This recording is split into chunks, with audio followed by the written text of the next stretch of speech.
초대교회 인사 가운데는 부활절 인사가 그리스도는 부활하셨습니다. Christ is risen 그러면 상대방이 그는 진실로 부활하셨습니다. He is risen indeed 이렇게 대답을 주고받았다고 합니다. 그리스도는 부활하셨습니다. 그러면 여러분은 앉은 자리에서 손 들고 그는 참으로 부활하셨습니다.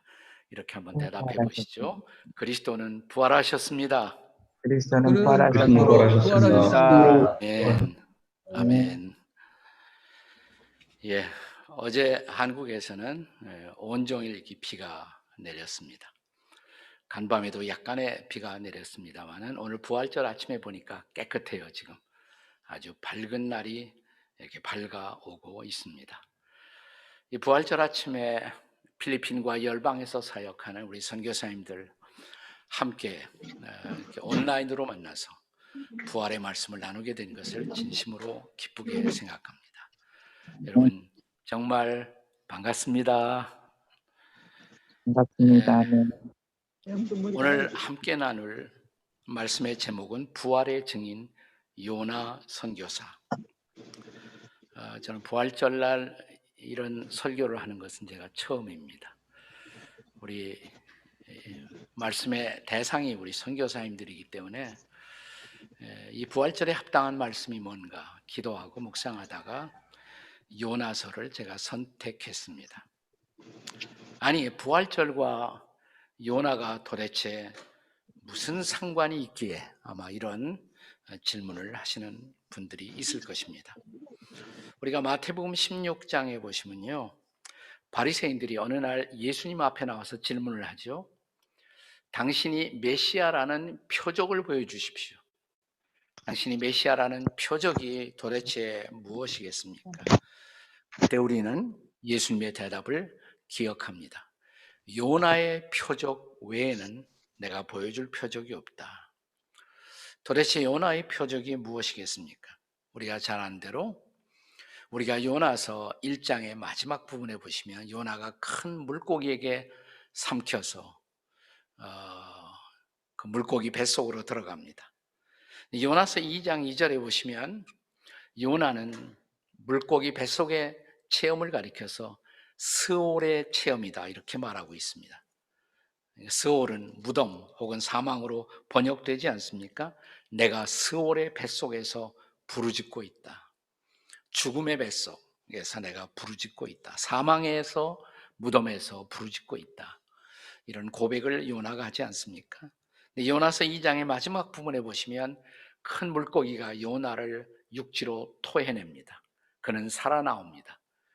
죽음에서 살아나옴의 체험, 즉 요나는 부활을 체험한 것이죠.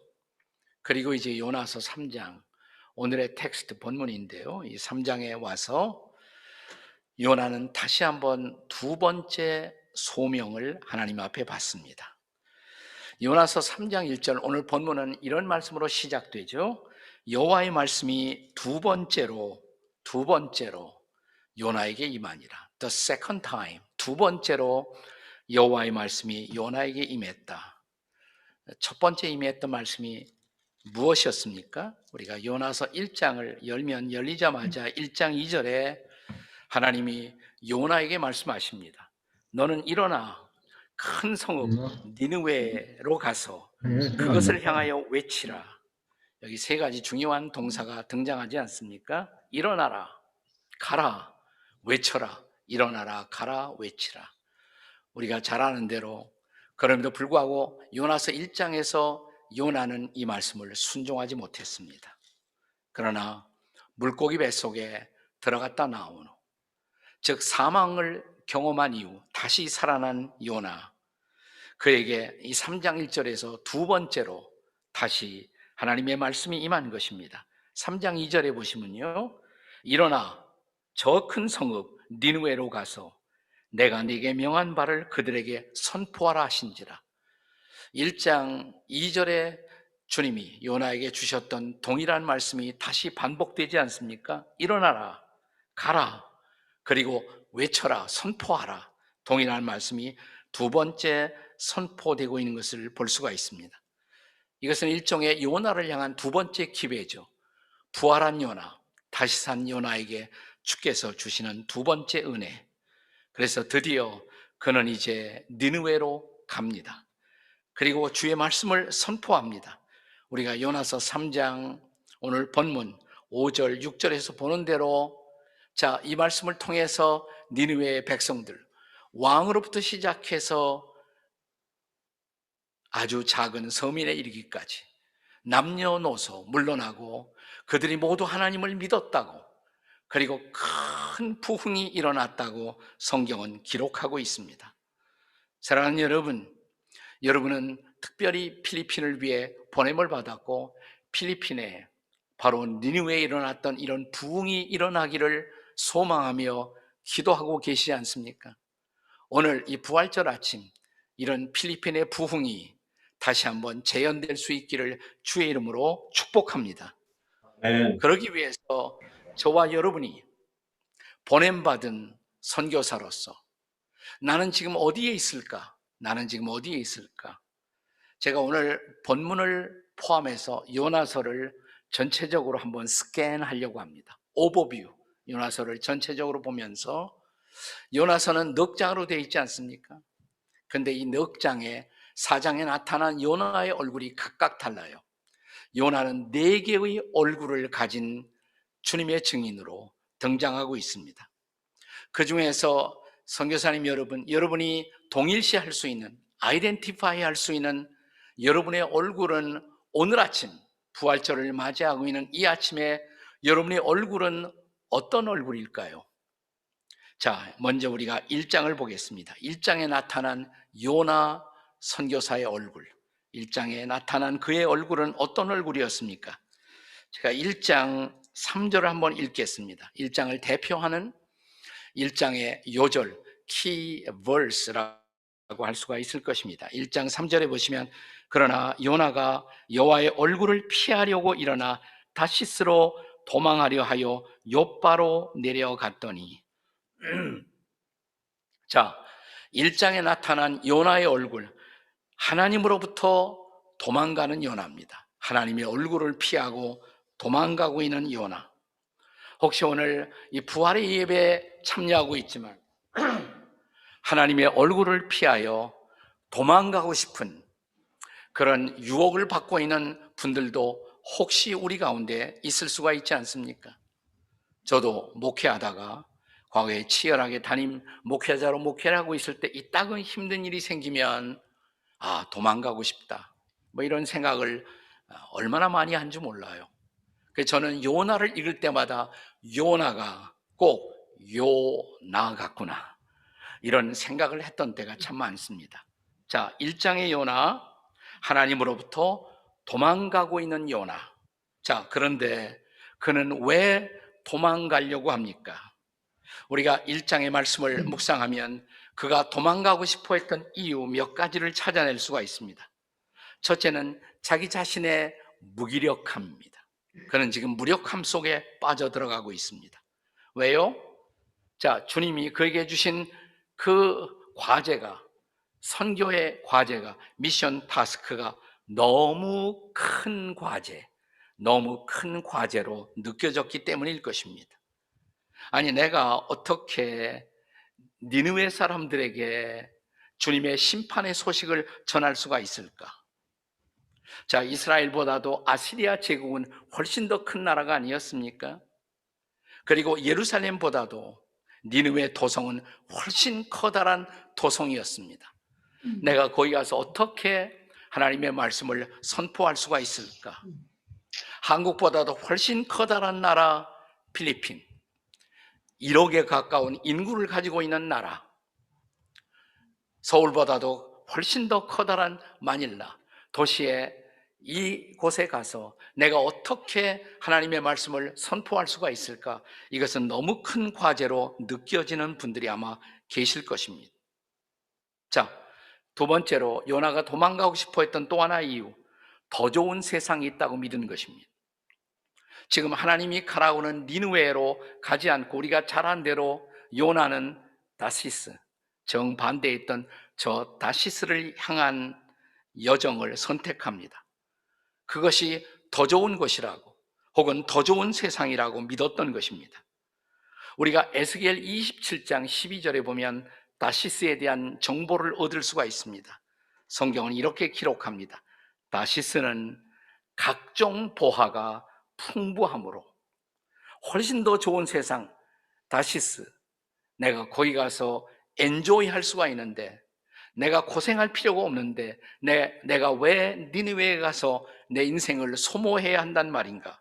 그에게 더 좋은 세상이 있다고 믿어졌던 것입니다. 혹시 지금 그런 유혹을 받고 계시는 분은 안 계시는지요? 필리핀보다도 훨씬 더 좋은 선교지가 있을 수가 있는데, 그것은 미국일지도 모르고 중국일지도 모르고 베트남일지도 모르고 혹은 인도네시아일지도 모른다고 혹시 선교지를 옮겨보고 싶은 그런 충동을 받고 계신 분들이 계시지는 않은지요? 더 좋은 세상이 있다고 믿은 것입니다. 자, 요나의 도피에는 한 가지 원인이 더 있을 수가 있습니다. 세 번째로, 그는 영적으로 깊은 잠에 지금 빠져 들어가고 있는 것입니다. 1장 5절에 보시면 여기 사공들이 두려워함으로 각각 자기의 신을 부르고 또 배를 가볍게 하려고 그 가운데 물건들은 바다에 던지니라. 그 다음 주목해 보세요. 그러나입니다. 그러나 요나는, 한번 따라서 해보시죠. 그러나 요나는 배 밑층에 내려가서 누워 깊이 잠에 든지라. 그는 도망가면서도 배 밑창에 들어가서 잠에 빠져 들어갔습니다. 어떻게 이런 일이 가능할까요? 아마 요나는 의도적으로 자기의 의식을 억압했을 것입니다. 힘든 일이와 생각하고 싶지 않았어요. 자기의 의식을 의도적으로 억압하고 그는 지금 무의식 속으로 도피하고 있는 것입니다. 깊은 잠에, 영적인 잠에 빠졌던 것입니다. 그때 선장이 다가오죠. 자, 1장 6절에 보시면 선장이 그에 가서 이르되 자는 자여 어찌함이냐. 저는 이 선장은 틀림없이 여호와 하나님을 모르는 이방인이었을 것입니다. 그럼에도 불구하고 이 이방인이, 지금 우리 식으로 말하면 불신자가 신자인 그리고 하나님의 사역자인 요나를 오히려 일깨우고 있습니다. 자는 자여 어찌함이냐. 자는 자여 어찌함이냐. 그래서 요나는 도피행을 선택한 것입니다. 하지만 도피하는 요나를 하나님은 그대로 두시지 않죠. 자, 여기 하나님의 추적이 시작됩니다. 어떻게 추적하십니까? 자, 여기 1장 4절에 보시면 큰 바람을 거느리고 큰 폭풍을 거느리고 추적합니다. 그리고 요나가 타고 있었던 그 배는 거의 깨지는 위기 앞에 봉착합니다. 그렇습니다. 도망가 봤자 별 수 없다는 사실을 기억하십시다. 어쩌면 도피하는 우리를 그분은 다시 큰 바람, 큰 폭풍을 몰고 우리를 추적할지 모르십니다.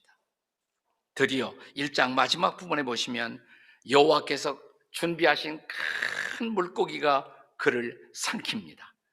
이것이 1장의 요나예요. 자, 1장의 요나, 어떤 요나라고요? 하나님으로부터 도망가고 있는 요나입니다. 근데 이제 2장을 보십시오. 2장의 요나, 어떤 요나였을까요? 2장의 요나는 하나님께로 다시 나아가는 요나, 혹은 나아오고 있는 요나, 하나님을 향하여. 자, 1장은 하나님으로부터 도망가던 요나, 근데 2장에는 하나님을 향하여, 하나님께로 다시 나아오고 있는 요나의 모습을 우리는 2장에서 볼 수가 있습니다. 자, 어떻게 물고기의 삼키움을 받았는데 그는 물고기 뱃속에서 비로소 하나님을 기억하고 하나님을 향하여 다시 나오게 된 것입니다. 어떻게 나오고 있습니까? 1절에 보시면 그것은 그의 기도였습니다. 자, 바다 한복판에서도 아직 기도하지 못하던 요나는 물고기 뱃속에 들어가서 비로소 기도를 시작합니다. 고난이 그에게 기도를 가르친 것입니다. 자, 2장 1절은 이렇게 시작하죠. 요나가 물고기 뱃속에서 그의 하나님 여호와께 기도했다. 고난 속에 그는 다시 기도를 일깨운 것입니다. 기도에 무릎을 꿇기 시작하는 것입니다. 하나님을 바라보기 시작하는 것입니다. 그리고 두 번째로 그냥 기도 정도가 아니라 그는 부르짖어 기도하기 시작합니다. 자, 우리는 일상적인 기도를 하다가도 우리가 정말 큰 위기 앞에 봉착하면 우리는 부르짖어 기도하기 시작합니다. 간구하기 시작합니다. 그만큼 그의 형편이 절실했던 것을 보여주고 있습니다. 자, 이 부르짖음의 기도에 관하여 자, 이제 다시 본문을 바라보도록 하겠습니다. 2절에 보시면요. 자, 이르되 내가 받는 고난으로 말미암아 여호와께 불러 아뢰었더니 주께서 내게 대답하셨고 내가 스올의 뱃속에서 부르짖었더니 주께서 내 음성을 들으셨나이다. 할렐루야. 드디어 부르짖음의 기도를 하나님이 들으시기 시작한 것입니다. 한국 교인들의 기도 혹은 한국 교회의 기도 중에 전 세계에 알려진 기도가 있다면 그것이 아마 통성기도일 것입니다. 통성기도. 우리가 언제 통성기도를 배웠을까요? 우리 선교사님들 느끼시지만 우리가 해외 나가면 통성기도하는 민족이 별로 없습니다. 한국 교회의 독특한 기도죠. 근데 한국 교회 사가들은 이 통성기도가 처음으로 태어났던 때가 아마도 평양 대부흥 때였을 것이다. 그때는 우리 민족의 깊은 밤이었습니다. 일제 강점기가 시작되고 있었던 것입니다. 이 깊은 밤 우리는 주님 앞에 모여 하나님의 말씀을 앞에 펴놓고 기도하다가 이 부르짖음의 기도가 통성기도가 터져 나온 것입니다. 저기 미국의 시카고 쪽에 가면 얼바나 샴페인 거기에서 3년에 한 번씩 소위 얼바나라는 전 세계 선교 컨퍼런스가 열리지 않습니까? 한 번은 이 얼바나 선교 대회에서 제가 아주 흥미로운 강의를 부탁받았습니다. 제가 부탁받은 강의 제목이 뭐냐면 한국교회 통성기도였습니다. 그런데 이제 간단한 그 강의 아웃라인을 미리 제출해야 하는데 통성기도를 내가 영어로 어떻게 표현할 것인가 그것부터가 문제였어요. 뭐 crying out prayer 뭐 이렇게 할까? 좀 이상한 것 같고 all aloud prayer 그것도 좀 어색하고 한참 고민하다가 드디어 저는 제목을 이렇게 정했습니다. TONG SUNG 통성 코리안 프레이어. 예. 그랬더니 그 세미나에 상당히 많이 오셨더라고요. 한국교회 통성기도가 정말 궁금하셨던 모양이에요. 근데 그 설명도 쉽지 않았습니다. 우리 외국인들이 한국인의 통성기도에 가지는 가장 커다란 의구심은 있다면 어떻게 다 같이 떠드는데 기도가 가능할까? 뭐 제가 별 수 없이 이렇게 설명을 했습니다. 처음에 기도를 시작하면 다 같이 기도하기 시작하면 처음에는 매우 혼란스럽지만 기도를 계속하다 보면 옆에 사람의 소리가 들리지 않는 순간이 곧 온다. 그때부터 통성 프레이어는 시작된다. 알 것 같기도 하고 모를 것 같기도 하던 그들의 표정이 제 눈에 지금도 아주 생생합니다. 자, 부르짖음의 기도가 시작되었어요. 어디에서?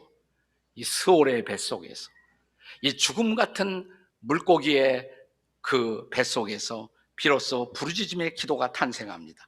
그리고 그 4절에 보시면 거기서 다시 하나님께 드려지는 헌신의 서약이 바쳐집니다. 자, 2장 4절에 보시면 내가 말하기를 내가 주의 목전에서 쫓겨났을지라도 다시, 중요한 단어, 다시 주의 성전을 바라보겠나이다. 다시 주의 성전을 바라보겠다고 물고기 뱃속에서 스올의 뱃속 죽음 같은 무덤 속에서 비로소 그는 주의 성전을 기억해냅니다. 내가 주의 성전을 바라보겠다고 다시 내가 주님의 얼굴을 다시 바라보겠다고 그는 지금 고백하고 있는 것입니다. 여기 하나님을 향한 헌신이 회복되고 있는 모습을 볼 수가 있습니다. 뿐만 아니라 2장의 마지막 부분에 보시면 9절에 보시면 2장 9절에서 감사와 소원이 주께 바쳐지는 모습을 볼 수가 있어요. 자, 고난 속에 감사를 배우는 요나의 모습 역설적이죠. 인생은 그렇습니다. 고난이 없이 감사도 배우기 힘든 것입니다. 요나는 이렇게 고백합니다. 9절에 나는 감사하는 목소리로 주께 제사를 드리며, 비로소 이 고난 속에 감사를 바칩니다. 거기서 끝나지 않아요. 한 걸음 더 나아가 나의 서원을 그랬습니다. 나의 서원을 주께 갖겠나이다. 하나님을 향한 나의 결심을 주 앞에 드리겠다고. 그는 비로소 도망가다 하나님이 준비하신 이 큰 물고기의 기품, 그 어둠 속에서 다시 하나님을 향한 소원을 다시 확인합니다. 그렇습니다. 어쩌면 이런 고난이 없으면, 코비드-19이 없다면 우리는 하나님 앞에 우리가 드리고 있는 소원의 진정한 의미를 망각할지도 모릅니다. 오래간만에 찾아온 코비드-19의 시간 속에 우리는 우리의 소명의 의미를 생각하지 않습니까? 그리고 다시 우리의 소원을 드릴 수 있다면 이 시간은 결코 무의미하지 않다. 믿으십니까? 할렐루야. 그렇습니다. 여기 2장의 요나, 하나님을 향해 다시 달려오는 요나의 모습입니다. 이제 3장으로 옵니다. 3장에 나타난 요나의 얼굴, 그것은 이제 하나님과 동행하고 있는 요나, 하나님과 함께 달리고 있는 요나. 자, 생각해 보세요. 1장 하나님으로부터 도망치고 있던 요나, 2장 하나님을 향하여 다시 달려오는 요나, 3장 하나님과 함께 달리고 있는 요나, 하나님과 동행하는 요나입니다. 3장 3절을 보시면 요나가 여호와의 말씀대로 그랬어요. 여호와의 말씀대로 일어나 니느웨로 가니라. 이제 그는 다시 말씀을 붙들고 하나님과 동행하는 모습을 볼 수가 있습니다. 어떻게 동행하고 있습니까? 3장에 동행하고 있는 요나의 모습, 첫째로 그는 말씀에 순종하고 있다는 사실입니다. 이미 보았던 말씀처럼 3장 3절에 요나가 여호와의 말씀대로 일어나 말씀을 붙들고 말씀에 순종하고 있지 않습니까? 네. 그리고 두 번째로 이제 그는 말씀을 선포합니다. 주님이 부르신 그대로, 주님이 의도하신 그대로, 주님이 기대하신 그대로 말씀을 선포합니다. 4절입니다. 3장 4절에 요나가 그 성읍에 들어가서 하루 동안 다니며 외쳐 이르되, 자, 그는 외치기 시작합니다. 선포하기 시작합니다. 말씀을 선포하는 것입니다. 자, 뿐만 아니라 이제 어떻게 동행해요? 그는 이제 드디어 백성들의 회개를 보기 시작합니다. 백성들이 회개하는 것입니다. 3장 5절을 보십시오. 니느웨 사람들이 하나님을 믿고 그들이 하나님 앞에 돌아옵니다. 하나님을 신뢰하기 시작합니다. 금식을 선포하고 높고 낮은 자를 막론하고 그들은 굵은 베옷을 입고 회개하기 시작합니다. 자, 드디어 백성들의 회개를 본 것입니다. 한 걸음 더 나가서, 자, 이제 하나님의 자비를 보기 시작했습니다. 니느웨 성을 향한 놀라운 하나님의 자비, 한때 그 성에 대한 하나님의 심판이 선포되었습니다. 그러나 9절과 10절, 3장 9절과 10절은 우리에게 무엇을 가르치고 있습니까? 9절은 이런 말로 시작되죠. 하나님이 뜻을 돌이키시고 진노를 그치사 그 땅을 향해 쏟아 붓고자 했던 그 진노를 그치십니다. 뜻을 돌이키십니다. 10절에도 하나님이 그들이 행한 것, 그 악한 길에서 돌이켜 떠난 것을 보시고 하나님이 뜻을 돌이키사 그들에게 내리리라고 말씀하신 재앙을 내리지 아니하시니라. 이제 재앙을 거두신 것입니다. 진노를 거두신 것입니다. 자비가 부어지는 것입니다. 할렐루야. 이것이 하나님과 동행한 요나, 하나님과 함께 달리는 요나를 통해서 일어나고 있는 하나님의 놀라운 사역의 모습입니다. 자, 3장의 요나, 어떤 요나라고요? 하나님과 함께 달리고 있는 요나, 하나님과 함께 동행하는 요나. 이제 마지막 4장을 보겠습니다. 4장의 요나는 어떤 요나일까요? 자, 우리가 4장 5절을 한번 보겠습니다. 4장 5절에 보시면 요나가 성읍에서 나가서 그 성읍 동쪽에 앉았습니다. 거기서 자기를 위하여 초막을 짓고 그 성읍에 무슨 일이 일어나는 걸 보려고 그 그늘 아래 앉았더라. 이것은 그냥 앉는 상태가 아니에요. 주저앉아 버린 거예요. 나는 이제 더 이상 하나님과 같이 일하지 않겠다. 나는 구경이나 하겠다. 아웃사이더가 되어 주저앉아 버린 요나의 모습. 뜻밖의 요나 4장에서 보는 요나 선교사의 모습은 하나님 앞에 다시 주저앉은 요나의 모습이었습니다. 혹시 우리 가운데도 부활절이 되었지만 우리 마음속에 부활의 기쁨도, 부활의 흥분도, 부활의 엑사이트먼트도 상실한 채 주님 앞에 주저앉은 선교사님들 혹시 계시지 않나요? 왜 주저앉았을까요? 우리가 4장을 계속 따라가면서 묵상하면 첫째로 내 마음대로 안 되는 세상, 이 세상은 내 마음대로 안 되는 세상이라는 것을 드디어 확인하는 것입니다. 4장 1절은 이렇게 시작되죠. 요나가 매우 싫어하고 성내며. 3장 마지막 절에 니느웨 성에 대한 심판을 하나님이 거두십니다. 함께 좋아해야죠. 기뻐해야 마땅하지 않겠습니까? 그런데 4장 1절에 요나는 싫어한다고 말합니다.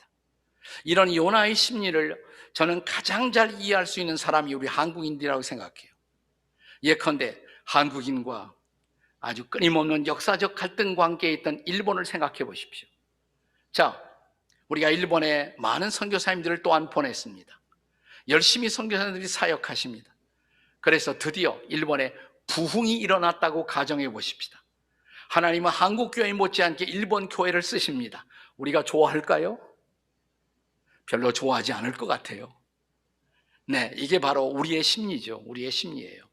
최근에 한일 관계가 너무 꼬이고 너무 갈등 속에 들어가 있으니까 한국 교회 젊은이 몇 사람이 일본에 건너갔어요.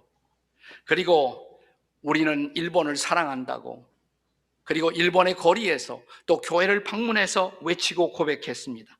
우리는 일본을 사랑하고 하나님이 일본을 축복하시기를 원하신다고. 진짜 선교사의 마인드가 아니겠습니까? 근데 요나는 그렇지 못했던 거예요. 왜 이래? 세상이 내 마음대로 안 되고. 최근에 그 구정 때 나훈아라는 우리 가수가 부른 테스형이라는 노래가 히트해서 지금까지 많은 사람들의 입에 오르내리고 있죠. 네, 그 가사 가운데 보면 세상이 왜 이래? 테스형, 소크라테스형, 세상이 왜 이래? 도대체 이 세상이 왜 이러냐고, 왜 우리 마음대로 안 되느냐고. 요나의 컴플레인이었어요. 저는 두 번째로 요나가 주저앉은 또 하나의 원인은 주관적으로 곡해했던 신관 때문에. 2절에 보시면 요나가 이렇게 말합니다. 뭐라고 말합니까? 그는 하나님에 관해서 이런 고백을 합니다. 나는 주께서는 은혜로우시고 자비로우시며 그리고 노하기를 더디하시며 인애가 크시사 뜻을 돌이켜 재앙을 내리지 아니하시는 하나님이신 줄 내가 알았음이니이다. 근데 이게 진정성 있는 그런 고백이 아니에요. 네. 하나님이 사실은 니느웨 성을 향한 심판을 행할 것을 기대했단 말이죠. 근데 심판을 거두었잖아요. 하나님, 잘도 사랑이 많으시네요. 정말 크시네요. 꽈배기 하는 것입니다. 하나님 앞에. 이 요나의 컴플렉스란 말이죠. 하나님의 신관을 왜곡했어요. 그는 하나님이 진노하시는 의로우신 하나님이지만 동시에 또한 자비의 하나님이신 것을 그는 사실은 망각하고 있었던 것입니다. 여기에 신관의 왜곡이 있습니다. 그리고 그는 주저앉아 버린 것입니다. 나는 하나님이 내 마음대로 일하시는 하나님을 기대한 것입니다. 그러나 내 이해를 뛰어넘어 하나님은 하나님의 주권대로 일하신다. 믿으십니까, 여러분? 이 신관에 대한 회복이 필요한 거죠.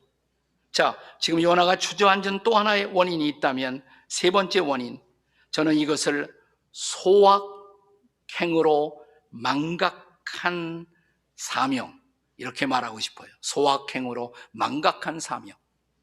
한국 교회, 한국 사회 속에 최근에 유행하는 말 가운데 소확행이라는 말이 있습니다. 소소하고 확실한 행복. 인생이 너무 힘드니까 너무 큰 행복 기대하지 말고 소소하고 확실한 행복을 찾자. 나쁜 것은 아니에요. 저의 최근의 소확행 중에 하나는 커피하우스가 한국은 그래도 열려 있으니까 커피하우스 가서 커피 한 잔 들고 멍 때리는 시간. 행복하게 느껴요. 우리에게는 그런 시간이 좀 필요한 거죠. 하지만 중요한 것은 그것 때문에 사명을 망각하면 곤란하잖아요. 자, 지금 주저앉아 버린 요나에게 어떤 일이 생깁니까? 주저앉은 그곳에 그 위에 초막이 있는데 거기에 어떤 일이 생깁니까? 자, 거기에 박농쿨이 생겨요. 네.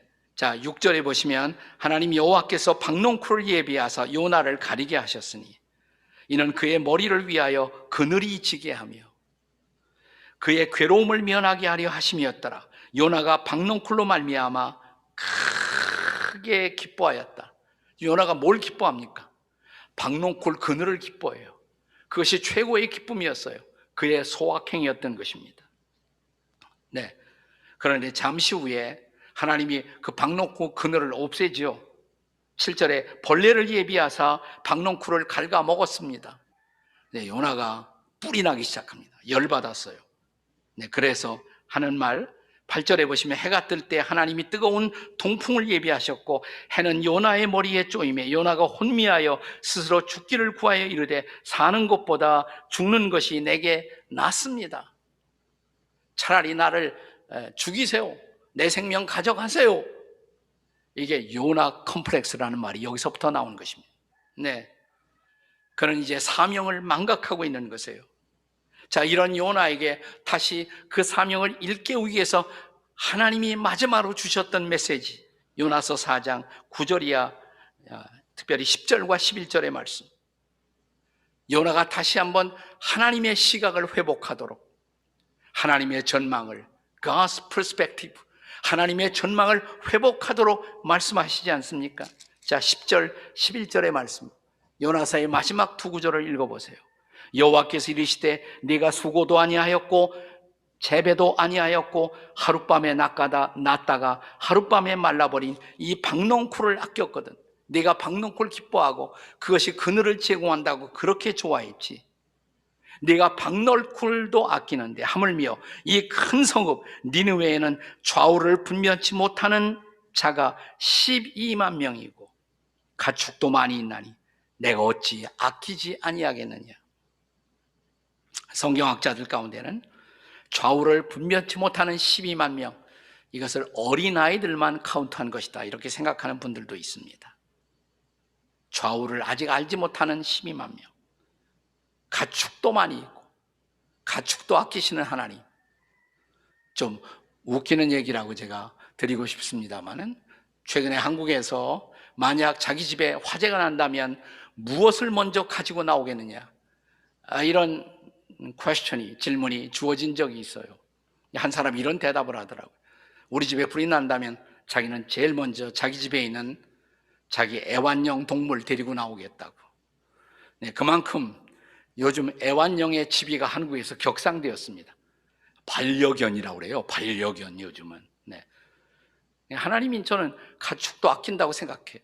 어린아이들도 아끼고, 사실 고대 어린아이들의 인식 수준은 가축에 불과했어요. 가축과 같이 다루어졌어요. 내가 그들도 아낀다. 그러나 요나서의 마지막 절이 침묵하고 있는 하나님의 마인드가 있습니다. 내가 저 가축도 아끼고 어린이도 아끼고. 그런데 니느웨 도성의 60만의 영혼들을 내가 아끼지 아니겠느냐. 이 니느웨 성에는 수많은 영혼들을 내가 아끼지 아니겠느냐. 그래서 내가 너를 보냈다고. 사람이 만일 온 천하를 얻고도 제 목숨을 잃으면 무엇이 유익하리요. 한 영혼에 대한 애정, 한 영혼의 아낌을 위해서 내가 너를 그곳에 보냈다고. 1억에 가까운 인구를 위해서 필리핀에 너를 보냈다고. 80% 이상이 가톨릭 교인이라고 하지만 사실상 복음을 모르는 불신자보다 더 깊은 어둠 속에 있는 그들을 위해서 내가 당신들을 그곳에 보냈다고. 내가 그들을 아낌이 합당하지 않겠느냐. 이 소명이 다시 열리기를 바랍니다. 이 의식이 다시 살아나기를 바랍니다. 이 하나님의 관점이 다시 회복되기를 바랍니다. 그리고 그 땅에 있는 한 영혼을 붙들고 다시 주님 앞에 그들을 위해서 내가 기꺼이 일하겠다고 결심할 때, 사랑하는 여러분, 이날은 여러분과 제가 다시 살아나는 날이 될 것입니다. 아멘. 주께서 사셨기에 우리가 살 것입니다.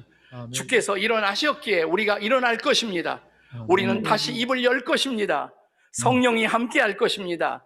복음이 아멘. 전해질 것입니다.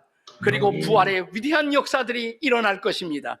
이 아멘. 부활의 기쁨과 열매를 확인하는 이날이 되시기를 주의 이름으로 축원합니다. 아멘. 부터 같이 기도하시겠습니다. 함께 기도하시겠습니다. 주 2021년 부활절 아침입니다.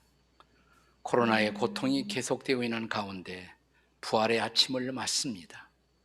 오늘 우리에게 주신 말씀처럼 우리가 때로는 말씀을 등지고 다른 방향으로 걸어갈 수도 있고 때로는 다시 돌이켜 주님 앞에 나올 수도 있지만 이 특별한 2021년 부활의 아침이 우리로 다시 말씀을 붙들고 다시 소명을 확인하며 다시 일어서는 부활절이 되게 해 주옵소서. 아멘.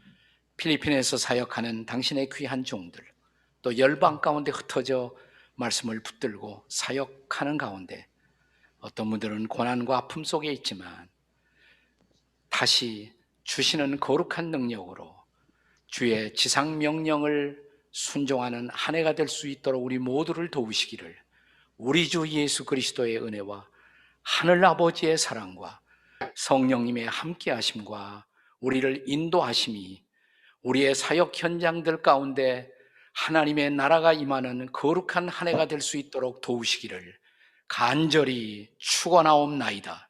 아멘. 아멘. 아멘.